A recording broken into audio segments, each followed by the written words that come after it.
Hello అందరికీ. Chicken dum biryani అంటే ఇష్టం లేని వాళ్ళు ఎవరుంటారండి? మాకు కూడా చాలా చాలా ఇష్టం. చాలా స్పెషల్గా సింపుల్గా చేసుకుంటూ ఉంటాము. అండ్ ఫ్లేవర్ వాటర్ కూడా డ్రైన్ చేయము రైస్లో నుండి. అలా ఎలా చేసుకుంటాను, ఫ్లేవర్ వాటర్తోనే ఉంచి ఇంత పొడి పొడిగా ఎలా వచ్చింది అనేది చూపిస్తానండి. నేను చికెన్ 1 kg చికెన్ తీసుకున్నాను. ఇక్కడ మ్యారినేట్ చేసుకుంటున్నాను. 3 స్పూన్స్ సాల్ట్ వేసుకున్నానండి. 2 స్పూన్స్ కారం వేసుకున్నాను. తర్వాత పసుపు ఒక 1/2 స్పూన్ వేసుకున్నాను. తర్వాత బిర్యానీ మసాలా 1 స్పూను. తర్వాత ఇక్కడ పుదీనా యాడ్ చేసుకున్నాను. కొంచెం ఫ్రైడ్ ఆనియన్స్ యాడ్ చేసుకున్నాను. ఒక 3 స్పూన్స్ వరకు పెరుగు యాడ్ చేసుకున్నాను.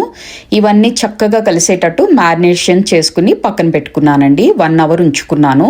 తర్వాత ప్యాన్ తీసుకుని ఆయిల్ వేసుకుని అందులో షాజీరా 1 స్పూను, లవంగాలు 6, స్టార్ ఫ్లవర్ 2, చక్కెర 2 ఇంచెలు, యాలకులు 5, రాతి పువ్వు 2, నట్మగ్ అంటాం కదండి జాజికాయ, దాన్ని గ్రేట్ చేసుకున్నాను. కొంచెం ఫ్లేవర్ఫుల్గా ఉంటుంది. తర్వాత ఒక ఫుల్ ఆనియన్ని ముక్కలు కట్ చేసుకుని వేసుకున్నాను. 1 స్పూన్ సాల్ట్, 1/2 స్పూన్ పసుపు వేసుకుని తిప్పి పక్కన పెట్టుకున్నానండి. ఇప్పుడు రైస్ వండుకోవడానికి ఇక్కడ 3/4 kg రైస్ తీసుకుని ఒక కప్పు రైస్కి 2 కప్స్ వాటర్ చొప్పున నేను 1 అవర్ ముందు నానపెట్టుకున్నాను. అందులోని వాటరే ఈ ప్యాన్లో వేసుకుని ఫ్లేవర్ఫుల్గా ఉండడానికి 1 స్పూన్ షాజీరా వేసుకున్నాను. బిర్యానీ మసాలా అండ్ కొంచెం 2 టేబుల్ స్పూన్ బటర్ వేసుకున్నానండి. ఇప్పుడు కొంచెం 2 పచ్చిమిర్చి యాడ్ చేసుకున్నాను. మూత పెట్టేసి అవి బాగా బాయిల్ అయ్యేంత వరకు ఉంచుతాను. ఇప్పుడు ఇక్కడ పచ్చిమిర్చి యాడ్ చేసుకున్నాను, పుదీనా యాడ్ చేసుకున్నాను. 2 ప్యారలల్గా చేస్తున్నానండి. పుదీనాని వాటర్లో కూడా యాడ్ చేసుకుని ఉంచుకున్నాను. తర్వాత ఈ ఆనియన్స్ ఫ్రై అయ్యే దానిలో 2 టమాటాలను వేసుకుని ఇప్పుడు అల్లం వెల్లుల్లి పేస్ట్ వేసుకుంటున్నాను. 1.5 స్పూన్ వేసుకున్నానండి. మ్యారినేట్ చేసిన చికెన్ని కూడా ఇందులోకి వేసుకుని బాగా కలియపెట్టుకుని మూత పెట్టేశాను. ఈ బాయిల్ అయ్యే వాటర్లో కూడా 1/2 స్పూన్ అల్లం వెల్లుల్లి పేస్ట్ వేసుకున్నాను.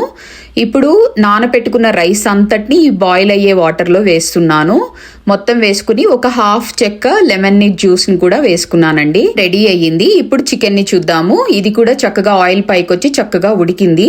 దీనిలో ఇప్పుడు రైస్ వేసుకుంటున్నాను. మనం వంచితే వాటర్ ఏమి లేనట్టుగా ఉండాలండి, అంతవరకు ఉంచుకోవాలి. బాగా అడుగంటకూడదు. రైస్ చక్కగా పొడి పొడిలాడుతూ కొంచెం వాటరిష్గానే ఉండాలి.